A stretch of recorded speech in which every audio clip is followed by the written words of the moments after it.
encourage your soul, enlighten your mind, and empower your faith.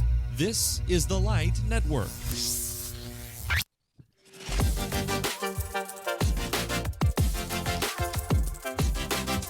Conversations about life, Christianity, and culture. Welcome in. This is Four Preachers in a Podcast, Season 1, Episode 13.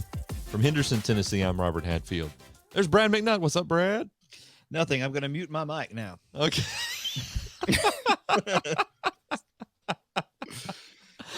Unfiltered and uncut is Chance Hicks from North Charleston, South Carolina. Hey, Chance. Hello. Good to be with you guys today. Chance unfiltered and uncut is like VidAngel. Okay.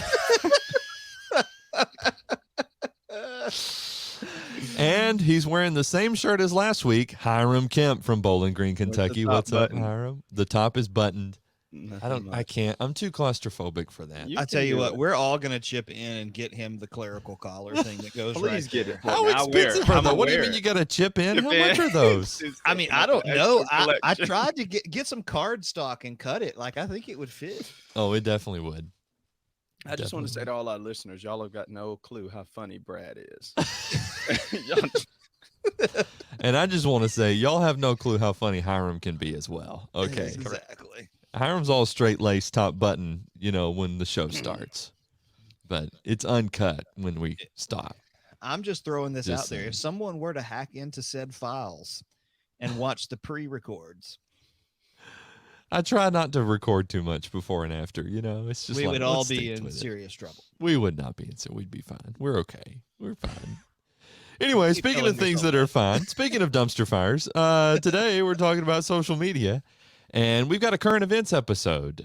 So this is sort of where we're kind of, looking at stuff going on around us, how we should respond to things. And, we're not, this show isn't about the hot takes. We're not, talking about stuff that just broke a couple of hours ago. We're simmering on things that are current events, and a perennial struggle among current events is social media and how we as Christians ought to interact with social media. There are varying responses, and we've got even a variety of responses among the four of us on this podcast today, and so we're excited to dive into that. What is social media? Wow. I Got thought Qumran community in the corner over here. Chance, this monastic is your approach, dumpster bro. fire. I hope you brought a fire extinguisher. It's already. Here we go. It's already going great. This is fantastic. It's great. It's a good thing he's wearing red. He's going to be a fireman now. Yeah, so we want to spend some time today talking and thinking through social media and how we should interact with it, what our response should be as those who are trying to glorify God, those who are trying to follow Jesus, and think through some biblical principles that would be applicable to how we approach, how we use, what we post, how we respond, and how we react to things on social media. I guess for the four of us, like, this is something that we have seen grow and develop and emerge in our lifetime. Probably like when we were born, social media wasn't a thing. And then as we've grown, it has just been born and become a part of life. Whether we use it a lot or use it a little bit, it's part of the culture around us, and looks like it's going to be around for a while as it continues to grow and continues to become a means of advertisement and a means of entertainment and a continued means of communication. So let's think about how we interact with it. Let's think through it. But let's first start with some personal questions, if you guys don't mind sharing. Do you have social media? Which ones do you use? Does the congregation where you are use it in any way? So who wants to go first? Let's start with Robert, because this is his Light Network that we get to be a part of. Wow. Indeed it Wow. is. What are we doing here? We're just working for Founder Ron. of the Light Network. Okay. So I remember when you had to have a college email address to get on Facebook.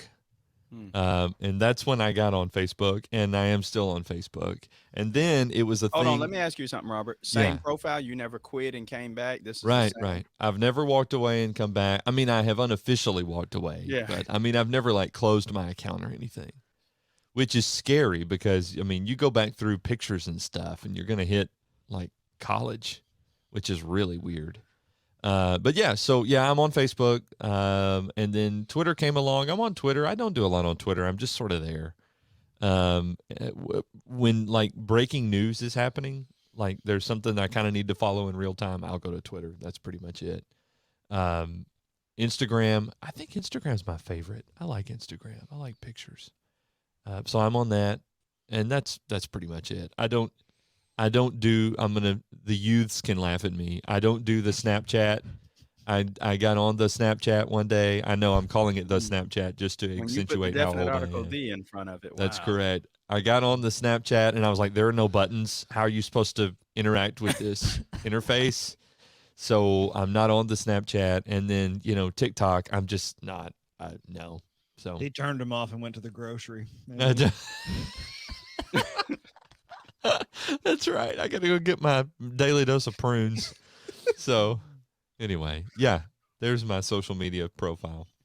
Does Henderson use social media as a means of advertisement or anything like that? Well, yeah, we use social media. I mean, we don't do a lot of like paid advertisements, like formal ads and stuff, but we post things on there, sermon recordings, upcoming events, pictures, that kind of thing. Facebook and Instagram. And of course, the Light Network is on all the things. Well, the things I just mentioned, the big three: Facebook, Twitter, and Instagram as well. So, yeah, I do the socials. What about you, Brad? I'm on the same big three: Twitter and Instagram and Facebook. Twitter for me is more like sports. Like follow coaches and programs and stuff like that. Instagram, I don't look at just a ton. And Facebook, I mean, I try to take some time off all the time from them, just to kind of get a break from it all. But yeah, the big three. And church wise, we do some things on Facebook. We live stream through there. But other than that, nothing major there. Yeah. The church have like a Molten Church page where you could go and find some basic information about the congregation. Yep. Yeah, I guess I'm on Facebook. It's probably the one I use most often. I think I have an Instagram account. I can't really remember the last time I got on there. And I know I have a Twitter account, but again, I don't even think when I upgraded the cell phones that I even have downloaded Twitter. So let's be real though. Have you really ever upgraded cell phones? You're not even using an Apple product. Wow. Well, I am flaw, on an Android, man. and everybody gives me grief over my Google Pixel, but I really like it. So You're the only green bubble in our text chain. It's extra text messages. Chance like this message. It's like, dude, we got to get a whole nother message. A whole new exactly. And on some of my devices, it won't even receive his text message. That's correct. Yeah, like it doesn't right. translate What across are we devices. doing? Thanks, y'all Google. sound like every other text group I'm in. Yeah. So It's so inconvenient.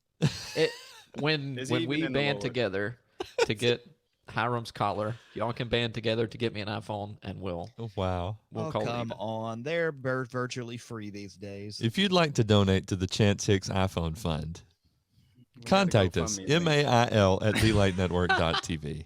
Just let us know. Thanks for putting that on the screen. It's for a good cause. You put it up. So the congregation in North Charleston, we have a Facebook page. We have used some of the pay ads because you can set up within so many miles of the building, and you can kind of disperse an ad across there. So we've used that to advertise like Vacation Bible School, or we were having a Friends and Family Day, or we were trying to reach out and have a lot of visitors and a meal. So we used that, and we found some success in that. You can reach a lot of people in a short amount of time. So that's been good for us. So now we turn to Hiram. Hiram, do you use social media? Get it, Plenty of it. Qumran. Got it all. Got it all. No, I don't. I never had a MySpace. I came to Facebook. MySpace. You really- started with Whoa. MySpace. I never did, bro. What? Let's just go all the way back to the Genesis. Hey, But, if we're gonna go all the way back, what about dial-up internet? I Dial-up internet. I cannot hear this day because I picked up the phone too many times when somebody was on the internet. Yeah, exactly. Just Google it, kids. You'll figure out what it means. kids. So yeah, I came to Facebook late. I had Facebook, Twitter, and Instagram, and I forget when. It might have been 2020 that I got off social media. And I got reasons. We can talk about it if you want. But the church here uses Facebook primarily at Lehman. I know the members group is really active, and so I have access to an account, not mine. My mom has a Facebook. She's a member here, and I do need to be on there so I can see stuff from her because I don't have one, man. So I've got to be able My to see what's mom going has on. a a little bit. Facebook. My mom has an account. I'm borrowing her account, guys. So yeah, but I've been on and off and like on again, but now I'm off. So That should not be so funny, but it is. it is, Like, man. what? Okay. He's Parental monitoring advisory. it and keeping it safe and That's right. learning what he Let's needs be to. real though. Hiram is too busy learning 7 languages currently That's to right. be on social media. He needs to do vocab review on his phone all the time. No, I don't, man. But I mean, I think you see even amongst us, there's a spectrum of how people use it, from the Essenes, we're not doing it, to the zealot end of it's all that we're consumed with. Yeah, so, founder. you can be somewhere on that spectrum, and still the principles of Scripture will apply and help you work through how you're going to approach social media and what you're going to do with it. So let's think about first, how can social media be used for good? Let's start on the positive side. How can we use these platforms for good for Christ and for his kingdom and for the church? You can't. No, I'm just kidding. Wow. What did he say? Unless it's MySpace, and then you can use that. Yeah, that's right. good. MySpace. That was MySpace. I think for me, just at the most basic level, use it for what it is. Stay connected with your friends and just have fun. Like, anyway, I don't think And I'm I going to think- change the world by my social media page. Right, right. Yeah, and I would even say, Chance, and I don't know what direction you're going after this, but I would even start by saying social media is neither good nor bad. It's a neutral thing, and it depends on how we use it. So I know you're going to talk about the negative uses, but I would just start there. Even though I don't have social media, I think it's a great thing. I think people see funny messages. They see another side of people. Relationships have been rekindled. Grandparents can see kids all the time. So there's a lot of good, even people getting interested in spiritual things because they saw a sermon or they saw a scripture that encourages them. Some people use social media like that every day, or just funny stuff, which is okay, right? Like a merry heart does good like a medicine. It's good to have that. So social media isn't good or bad in and of itself. It's just a neutral thing waiting to be used by others, but we can use it for good in several different areas and avenues. When you think about, I mean, social media is the place where I can curate the way that I present my life to the public. And so sometimes we talk about that in a negative way, Instagram versus reality. I mean, you see stuff like that. At the same time, though, like I get to put my best foot forward, and not in a hypocritical way or a way that's inauthentic, but it's like I sort of think about it like where your treasure is, there your heart will be also. And yeah, I mean, I love watching the crazy videos, and I sit and laugh, and my wife and I send them back to each other. And now I've gotten this where I send them to you guys, except Hiram, because whatever. But I laugh, to my and mom. I think I'll send them to your mom, and then you can see them. I've never met your mom, but she'll love seeing my random crazy videos. So Buenos dias. So I like this. I like to do that kind of thing. But when you think about it, like this is the place where if I want to show people, even people like that I went to high school with, or coworkers, or friends from the community, but who aren't members of the church, like I have an opportunity to show them, like, this is what I'm all about. And so I can kind of curate that and curate a first impression or multiple impressions, which is nice. You talk about good. I mean, the majority of people who end up finding the Light Network find it through social media. There's a lot of people who find it through Facebook. Now, listen, we don't own Facebook, and Facebook can change rules and block stuff at their whim. And there was one time when one day I woke up and Facebook had deleted every post that the Light Network had ever done, ever since our inception 10 years ago. This was maybe 4 years ago now. So when we were, 6 years old. And they had just removed them all. And I had to go through this red tape to be like, why did you do this? And they were like, oh, there was a glitch. And then they suddenly restored them all again. So I would encourage people, visit us at thelightnetwork.tv and don't just rely on Facebook, because Facebook, we don't own Facebook. But I say all that to say, like, obviously Facebook can be used for good. There are people who share this podcast from TLN's Facebook page to their Facebook page because they like what we're doing and they want to share this with other people. And we appreciate that. I mean, keep it up. So I like to think it can be used for good. And ever since the inception of the Light Network, for example, we've utilized social media and tried, various things, whether it's the podcast or sharing scripture graphics or quotable graphics. We used to do that a lot. Videos. When we did the 10th anniversary live stream, Brad and I, we were live streaming to Facebook and to YouTube. And YouTube is kind of a social media account too, of sorts.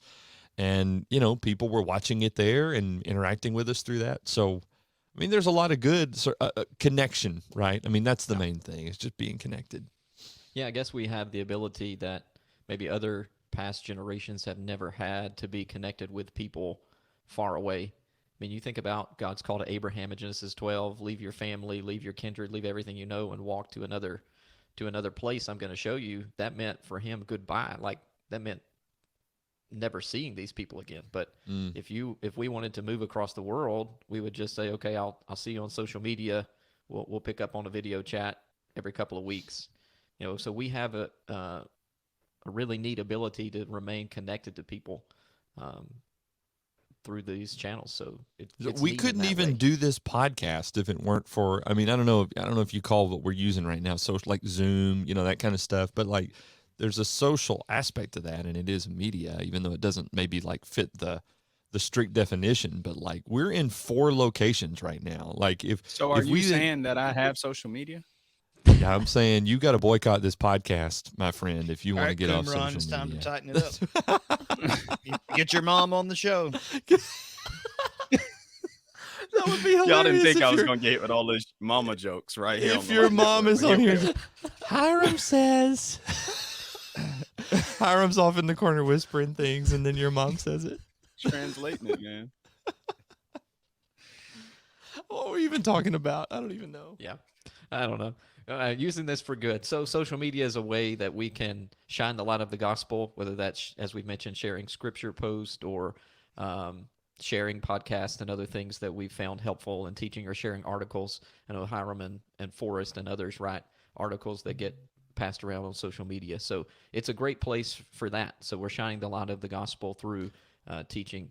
Or just to show that Christians aren't sticks in the mud. And we can have other interests, and it's, and I'm not saying like something other than Jesus or greater than Jesus, but like Christians can be people who function in a regular society, and we're supposed to be. And like, don't you relationship building is also integral to evangelism, and really what it means to be the church. So, I mean, there's no reason. There's nothing that would inherently prevent us from using social media to magnify that or assist in that goal. And we talked about in our last episode from last week on encouragement, and social media, I think, is a great avenue where we can step into the lives of other people as a means of encouragers. So you can use these avenues to send messages to your brothers and sisters to build them up and to strengthen them. Mm-hmm. So, how can social media be misused? Let's flip the coin and think about the other side for a minute. How much time you got? The rest of the episode, if we need it. How might this avenue be misused? There's a sense in which even the positive things that we just mentioned can be negative things. So the idea of we're always connected, but there's also the idea of we're always connected, you know, and the idea of like, well, we get greater insights into people and their thoughts. And it's like, oh, we get greater insights into people and their thoughts. Like, I mean, you can spin any of this in a negative way, and it's like moderation in everything, and sometimes moderation in what we post or the frequency of our posts. And sometimes it's moderation in the amount of time that we spend on these things, and, just scrolling through endlessly. Even the silly videos can, before I don't know that I need to spend 2 hours a day watching silly videos and wasting all my time, right? So there's so many perspectives. I mean, even the positive things could be spun in a way that could make them negative for our own spiritual health or stewardship of the blessings that we've been given. Like a minister, for example, who's posting to the congregation's Facebook page or private groups. I mean, if I spend all my time doing stuff like that, that's not good. So, Yeah.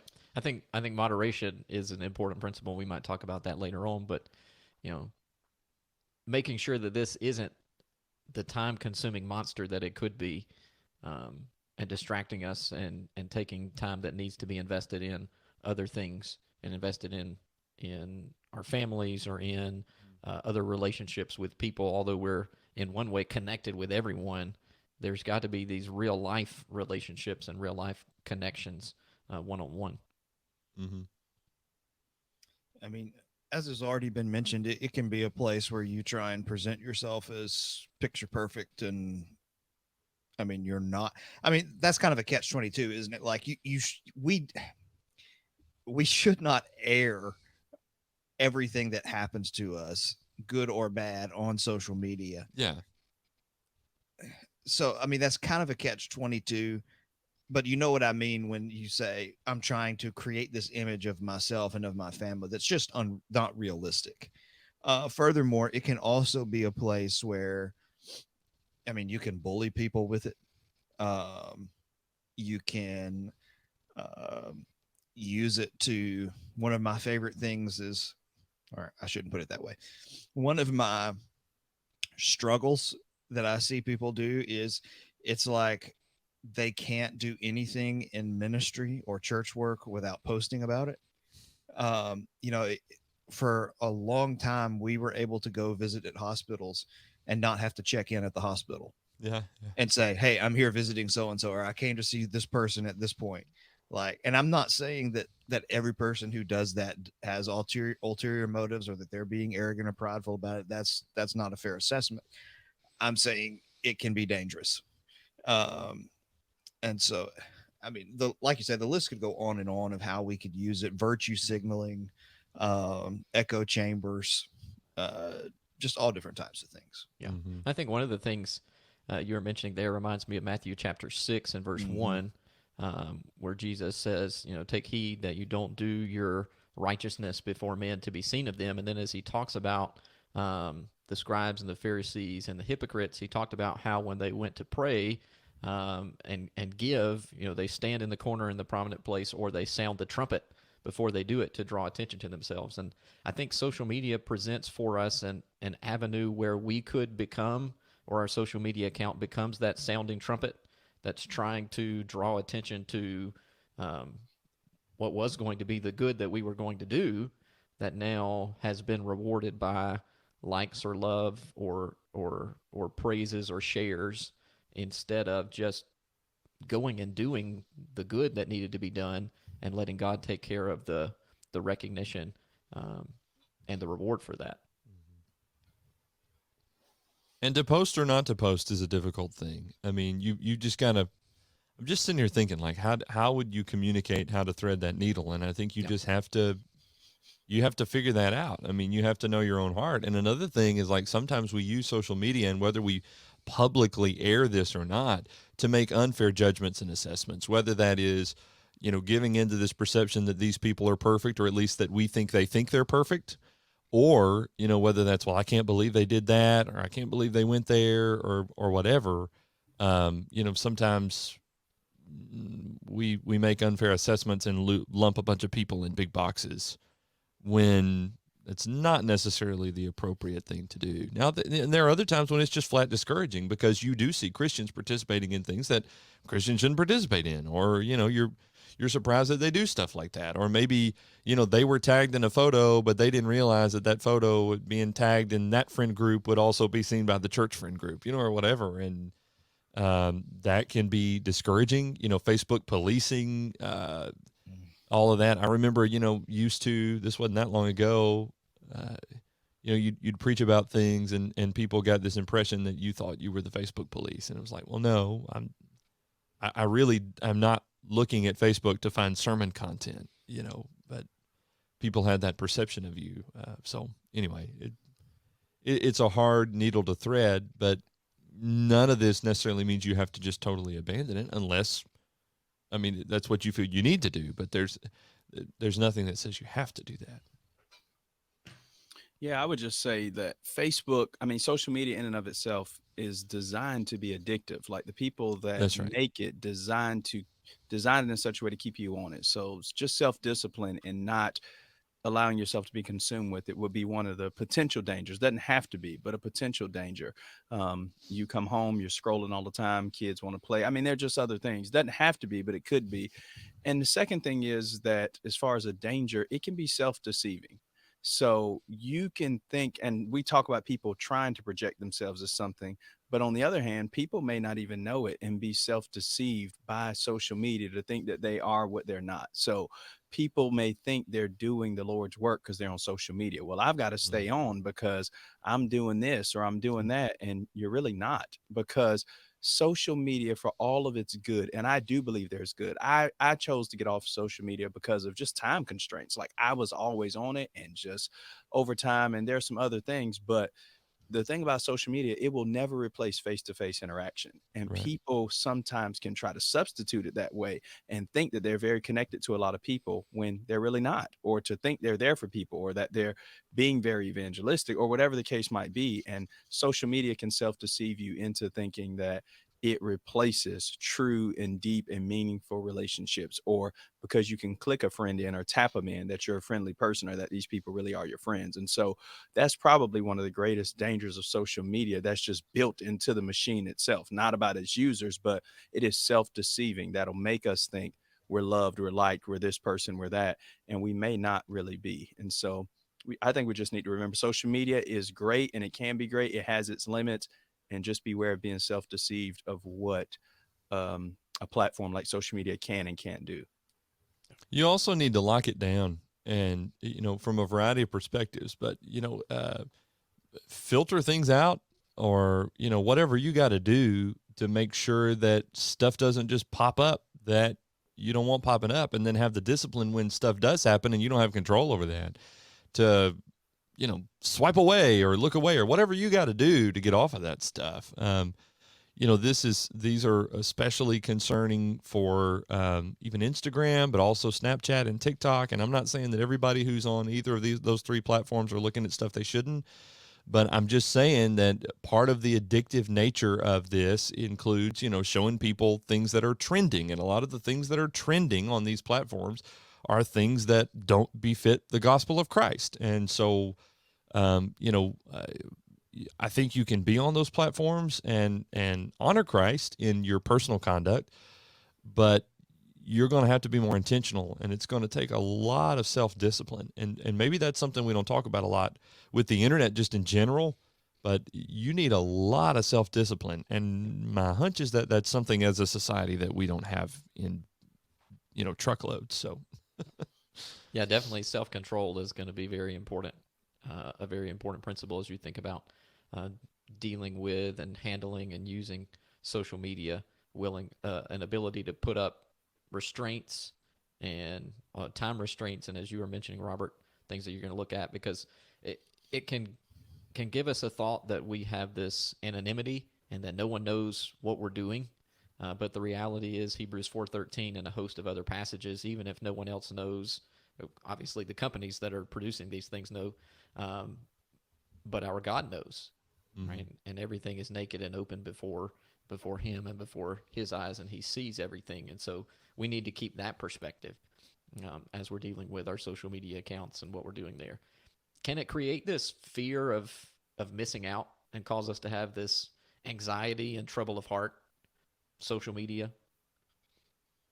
Absolutely. I mean, the studies are already there that say it does. mm-hmm. So we want to guard against that. I think another danger here is that it takes you out of the present. Like you can miss the moment and miss what's happening because you're trying to be present in every other moment in every other place.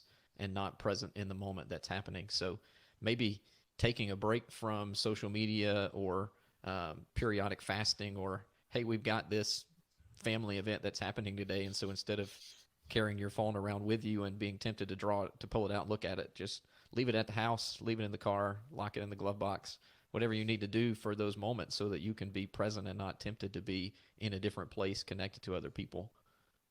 Mm-hmm.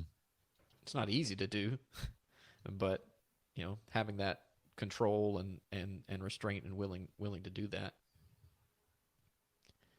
So let's end by kind of tying together maybe some principles, some ideas. Can you share some ideas that will help as we think about biblical principles to use as we interact with social media? Yeah, I would say one thing is, for example, about conflict. Matthew 18, Jesus talks about if you have an issue, go to your brother or whatever. If you have a problem with somebody, it probably would be best not to try to deal with it on social media. Go to the person and talk. You can't communicate tone and demeanor through text and that sort of thing. And sometimes people say things in comments or in dialogue back and forth, and they don't mean anything by it, but it can come off sharp or snarky or that sort of thing. And just be careful of, technological courage. You're saying things and posting things you would never say to people face to face. Like, you would never carry yourself this way, but people do have split personalities. Like, behind the keyboard, they're a totally different person, or behind the phone or whatever. And so I would just say you can only be in one place at a time. You can only be one person at a time. And so you got to make up your mind who that's going to be, and then be that person no matter what, whether it's on social media or not.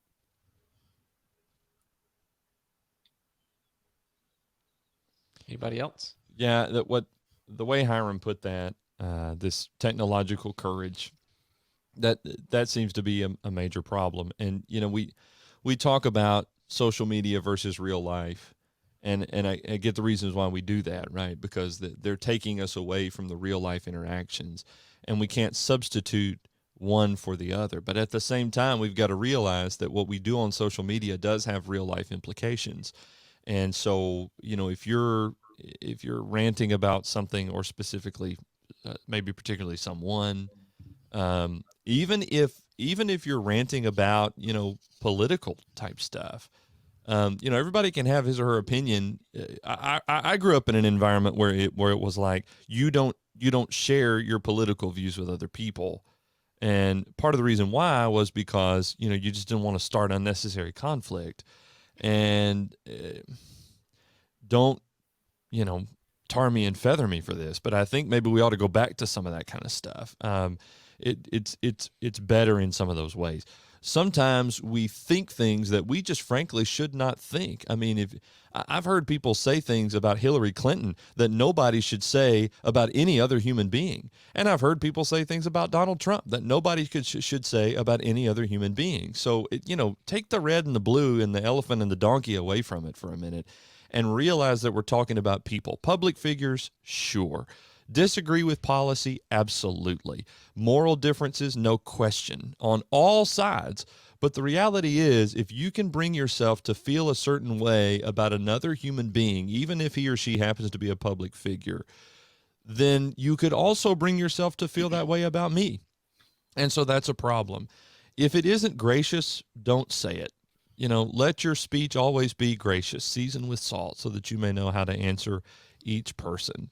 If it's going to tear somebody down, don't say it. Let no corrupting talk come out of your mouths, but only such as is good for building up, as fits the occasion, that it may impart grace to those who hear.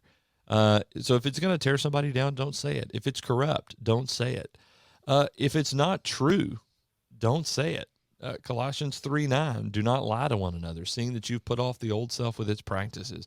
One thing that's really hard about the internet age is fact checking. And, there's a lot of stuff floating out there about, this and that, dissemination of material that's not factual. And COVID, highlighted a bunch of that stuff for us or whatever.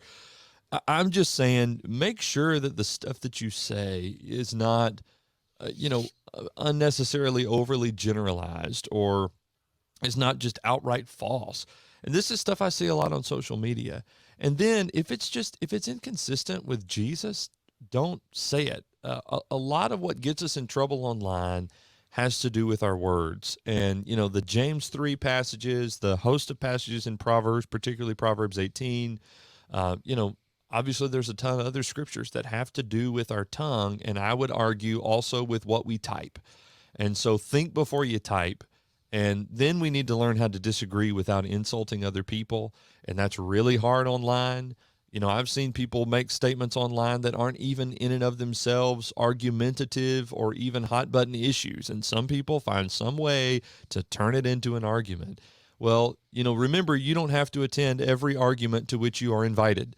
It's fine for you to let that pass. Some people are just disagreeable and they're going to be that way.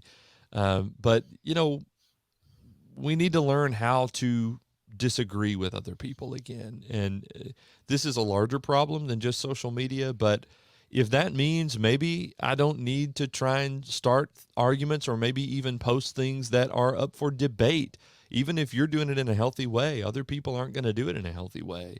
You've got to think about the fact that you're a Christian. And so the things that you say and do and post and share all have a reflection on you and maybe the congregation you attend. And even if people aren't thinking about it this way, you're supposed to represent Jesus.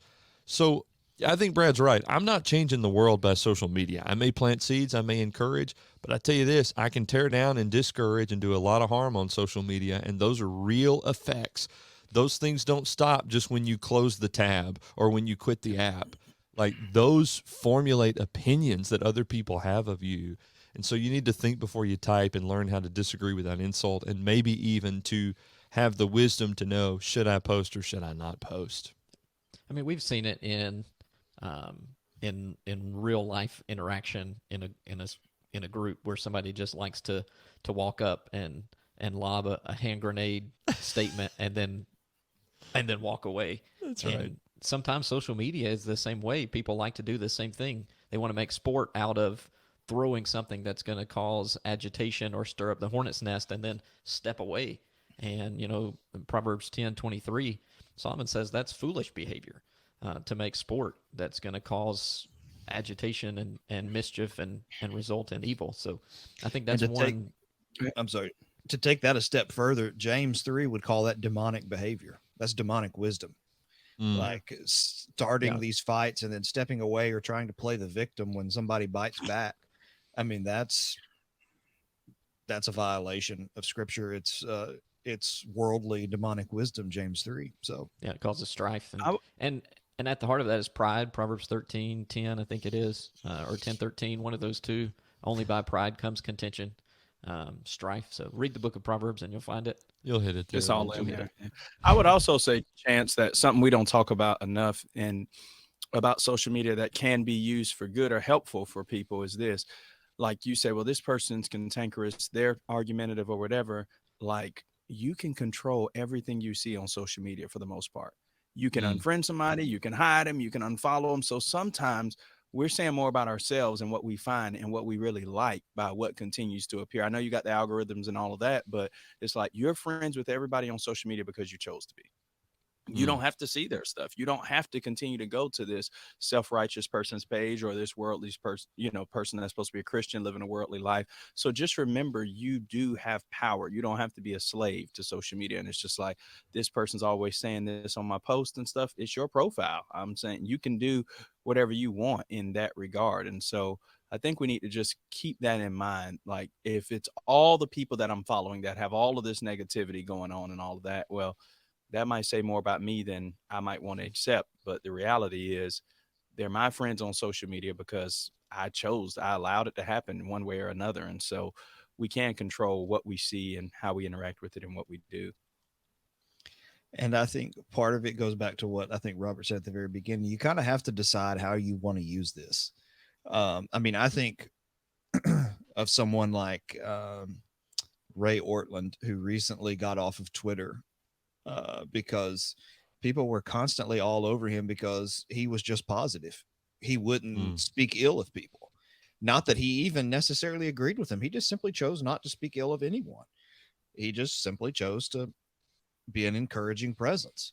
And I think that's a good thing. I think of someone like, I mean, the four of us know Kathy Pollard, who works who's married to Neil Neil. that is at Lehman with Hiram. Uh, what comes to your mind when you think of Kathy Pollard's Facebook page? Mm-hmm. A solid, encouraging quote every single day. Like you can always depend on it. And deciding that I want to be just an encouraging presence. I mean, and I understand what people are going to say. Well, there's enough wrong in the world and you got to cry out against it and all these things. Well, that's fine. But if I don't choose to use my Facebook page to cry out against every wrong in the world, that does not make me unfaithful to God. Yeah. And Brad, Right. I don't And want to like go back to this, but that's what I'm talking about. Like thinking that you're doing something about the wrong in the world just because you make a post with your echo chamber exactly. isn't doing anything about the wrong in the world. Mm-hmm. I don't want to go back down that trail, but you just made me think of that. That's an example of what I mean. Well, I'm going to put, and I just said, for example, like this post about abortion, like that's not stopping anything. That doesn't do anything. There are more tangible and real ways to actually get involved with people's lives and affect them than thinking because I Exactly. made some rant post about said sin that I'm a warrior of righteousness or something. No, you just posted. That's all you did. And that's the thing. Like you can choose to be a social media culture warrior. That's your choice. But don't criticize me because I choose to go down to the local Planned Parenthood and to pray with mothers before they make this decision. Don't don't think that I'm weak on some biblical teaching because I choose to sit and share a meal with a person who is transgender because I'm trying to get Mm-hmm. to know them and trying to treat them with dignity and respect. It doesn't mean I'm not concerned with those things. You have your approach. You try to do it this way. I'm not convinced that's the best approach. That's why I don't do that way. I'm going to take it my way. It doesn't, like some people say, well, if you don't make stands, then you're not using your social media correctly. No, no, no. Wait a minute now. You don't get to decide how I use my social media. Mm-hmm. And you can't determine a person's faithfulness or lack thereof based upon something you see on social media, Mm-hmm. especially somebody you don't even know. Mm-hmm. And so I think that's one of the big things. How do we want to use it? I've always viewed my Facebook page as this is like where I post my stuff. Like if I'm reading something that helped me, I want to share it with some people because it might help them. Um, some people don't like that because maybe I'm quoting somebody that's not a member of the Church of Christ. Well, that's okay. You don't have to. You don't have to watch what's. You don't have to pay attention to a single thing that I said. Mm-hmm. Or There's a thumbs down sometimes button, right? exact. Thumbs down. Or here's a crazy thought. Sometimes I just post pictures of my kids because I'd like to Yeah. be able to see it pop up on my memory somewhere along the Right. way. Right. Um, some people use it that way. They use social media as like a family album Yeah. because the pictures are always going to be there. Like, so we just have to be cautious about being overzealous to decide how you want to use it and then use it that way. And in the words of Paul in Romans 14, if you have faith, keep it to yourself before God. Mm-hmm. That's how you Yeah. choose to use it, then do it. Robert said something earlier when he was talking about know your own heart, post or not to post. And that phrase, like know your own heart, is important because we need to make sure we remember all social media, for good or bad, is choreographed by the individual that's posting it. And just beware of comparing your unedited life to somebody else's highly edited life and sanitized life. And they may not even be trying to do this, but we can judge ourselves based on other people or think less of I'm not as spiritual as this person, or my family's not as well off as this person, or whatever the case may be. And just don't let social media become this place where you denounce God's blessings or fail to see how rich your life is and how blessed you are because of what you see somebody else posting. You've got no idea the kind of burdens people are bearing. They say the grass is green on the other side, but you don't know how high their water bill is, right? Like you don't know Mm. what people are dealing with and going through. And just beware of doing that and be able to congratulate people. Don't let envy get in your heart. Social media can create some of that. And just like Robert, I really think that phrase is true in a lot of areas on this. Know your own heart. Oh, they live on social media. That's all they do. They don't do this, and that. You don't know what they're doing, Right. or they're not as active or they're not using it like me. And so know your own heart and worry about the things you can control because that's what God holds you accountable for. Well, you just keep treating people like people. I mean, so you can't assume that just because you didn't see that your preacher was at the hospital making visits because he didn't check in, that therefore he didn't make visits. Just because somebody doesn't post every time they have a Bible study doesn't mean that they don't ever have Bible studies or baptisms or whatever, right? I mean, you can't make those assumptions. If all of Brad's posts were only book quotes, we shouldn't assume that Brad never spends time with his kids and he's always just reading books all the time. I mean, so Well, so, yeah. so yeah, I mean, it's just like treat people like people. You only see a portion. This comparison thing and judging ourselves by other people and all that stuff. That's not a new social media thing. It's just magnified by that. Right. You think you only see people in their Sunday best, and their kids come in and they seem to be well behaved or whatever, but you have no idea the stress that they had the preceding hour trying to get there, or the havoc that's going to be wreaked, at the lunch table coming up in just a few minutes, right? I mean, so you just treat people like people and go on. I don't know why this is so difficult. And have differences that you don't even have to talk about. I mean, I think about the four of us. I think I'm the only person that I send my kids to public school on this podcast right now. How many times have we ever had a conversation about homeschool versus public school? I don't honestly. Well, we're glad you remember brought that one. up, Brad, because that's why we're here today. Well, I know that's We don't discuss it because we know the right choice. Oh, okay, yeah, I mean that's true. I'm a product of public school. What are you talking about? Exactly. All of us went to public school, Yep. and so it's like.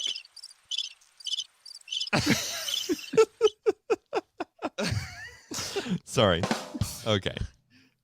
But like we have that, and I've never once thought to myself, you know what? I think I'm less of a dad because I chose public school, or I think that my kids are somehow not going to be they're not going to have a chance to be faithful because they didn't go to public school, or I'm not thinking to myself, you know what? Your kids, they're going to be strange, or I'm not, or they're going to be super special and superior to my kids because you homeschool them. Like, those are just choices. Let people make their own choices. And why do you feel like that you have to even police those things? Who cares? I've never asked the philosophy of why y'all chose homeschool, because it doesn't matter. Mhm. It literally does not matter. Yep. There we go. We'll talk about this later. We'll talk about this later. No, and I Just think part of wait till that- we get off the air. No. I'm No, you're right. exposing all of you. People use their social media for different things, and so you don't know whether they're just stacking up book quotes because they need a good place to store them, and this is a good place, or if they just Right. want to put family photos for their family that lives halfway across the country or halfway across the world to be able to go and access them. So just give people the benefit of the doubt and don't worry over it. Right. But it can, as Howard mentioned, it can create envy or covetousness or jealousy, and so we've got to put up some barriers and guard our heart against those dangers that it can bring in. I really think what Paul wrote to Titus in Titus chapter 3 verses 1 and 2 gives some good counsel to how we should approach social media, and Paul says, remind them, and then he says in verse 2, speak evil of no one, avoid quarreling, be gentle, show perfect courtesy toward all people. So I think if that becomes our motto verse for how we approach social media and how we post, then it's going to radically improve our presence on social media. If we don't use it to quarrel and fight, and we show a gentle heart like the heart of Jesus, and we're courteous and we're not speaking evil or trying to destroy, then I think we're going to have a positive impact through our presence on social media. And that's the stuff that doesn't always get likes and loves and shares. And frankly, it doesn't always garner just a whole ton of attention either. Being gentle, promoting peace, that's not the stuff that our culture really gravitates toward. But it doesn't change the fact that that's exactly what we ought to be striving for. And I might point out in that text, by the way, that some people who view social media in a more militant way, that you've got to make progress and do those things. You got to stand up against the things that are wrong. Paul says right here, no, one of the reasons you show perfect courtesy toward all people is because we were once this way. And we're trying to show them the goodness of God that changed us. And so not, responding as a warrior isn't a sign that you're weak. It might be a sign that you're trying to do exactly what God has done for you and kindness toward people and how that changes people over time. Yep. Another good passage, I think, is First Peter 3 and verse 12, where Peter, is talking about our conduct, our behavior, and he says we are to be honorable among the world, honorable among the Gentiles.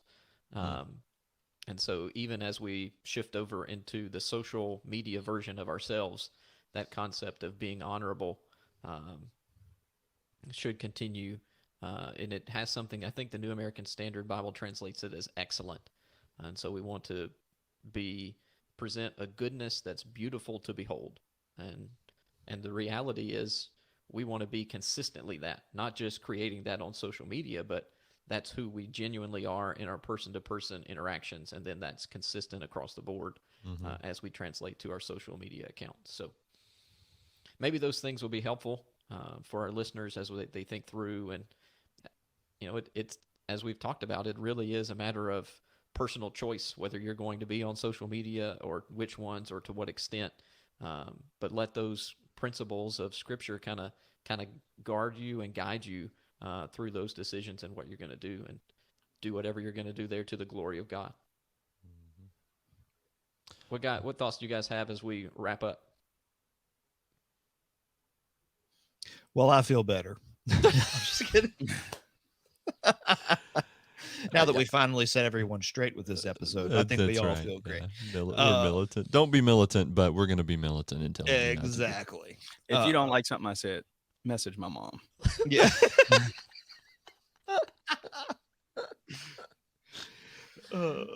That's fantastic. Yeah, just like if you're listening to this and you're really struggling, like, should I do this? Should I still be on it? Sometimes I get discouraged by it and whatever. Just like sit down and ask yourself, like, what do I want social media to do for me? And give yourself permission to say, I want it to help me connect with people I don't see a lot.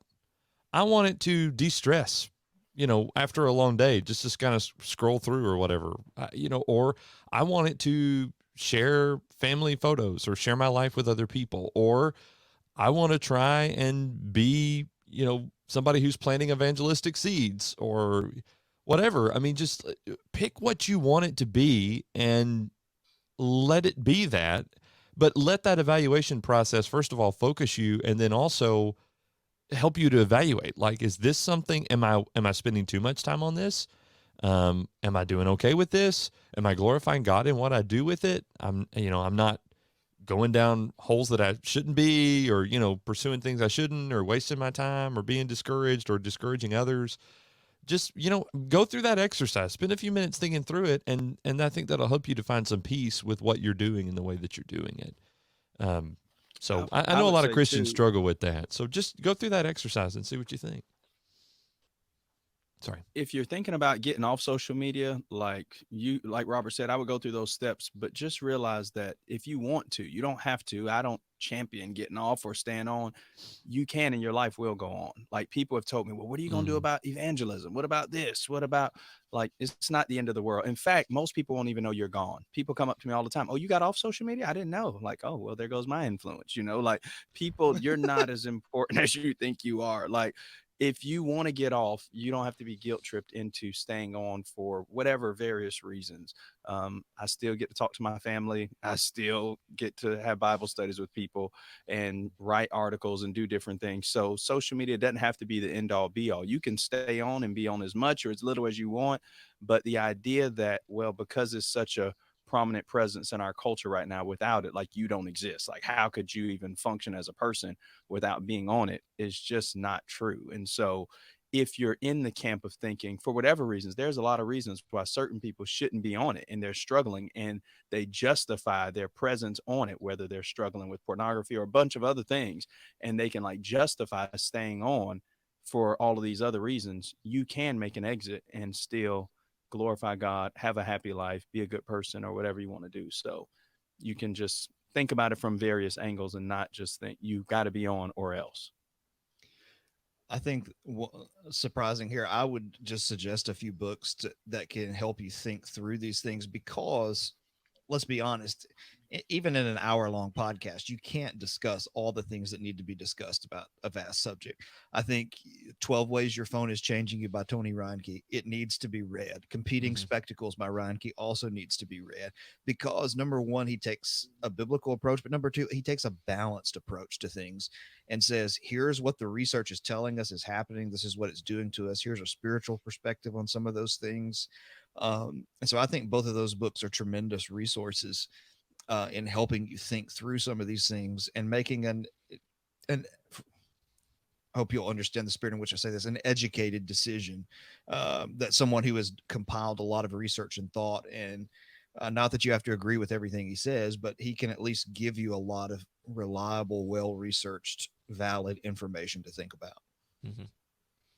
Yeah, and if you do think that stepping away is something that's going to be beneficial for you, I mean, there are different ways to go about that. If it's just deciding, hey, there's one day a week I'm going to fast from social media, and so I'm picking that day so I can kind of a step of self-control to make sure I'm keeping it in check, then do that. Or if you say, hey, I'm stepping away for a month or 3 months or whatever, and you don't have to announce to social media that you're doing that. You can just do it.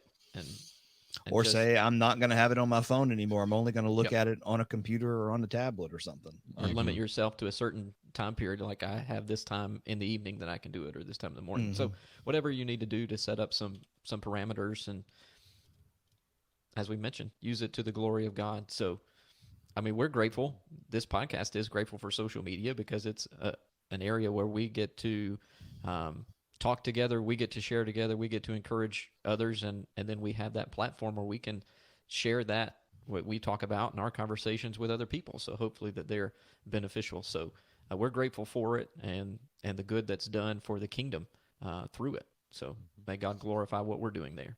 Yep. And Hiram shaming us when we're not on record. But his mom's on, so we're great. His mom's on. I need her page, bro, to see what's going on at Lehman. Without it, I wouldn't be a minister here. I'd be lost. You can direct all your conversation and remarks to Hiram through Hiram's mom, and we'll link her Facebook profile in the show notes. I'm only joking. Mail at thelightnetwork.tv is how you can get in touch with us, and thelightnetwork.tv is the website. Look for season 1, episode 13. You'll find show notes, including the 2 books Brad just mentioned. You've reviewed at least one, if not probably both of them on Book Club, right? Okay, so we'll link to those as well. There's also some articles in there, one written by Hiram, one written by Forrest Anamasaris, and another one by Dr. Timothy Keller. And we've got those in the show notes as well. Season 1, episode 13 of 4 Preachers and a Podcast. Our season is beginning to draw to a close, and all the episodes for the rest of this season, we've got 3 more, are already planned out. But if you have, thoughts and ideas, something you want us to address in season 2, the Lord willing, we would love to hear from you. mail at thelightnetwork.tv. Also, if you want to contribute toward Chance's iPhone fund, you can do that through that website. Wait, we're coming back for season 2? Oh, is this it? Oh, we haven't discussed this yet. I think Hiram canceled us. Yeah, Hiram canceled it. He said he can't do this anymore because it's on social media. Got to study Hebrew, man. He's on protest. He wants our email address to be MALE at thelightnetwork.tv. That's what it is. Poor Hiram. Thanks for being with us today. We always appreciate it. Enjoyed the discussion, everybody. See you next time. Stay cool.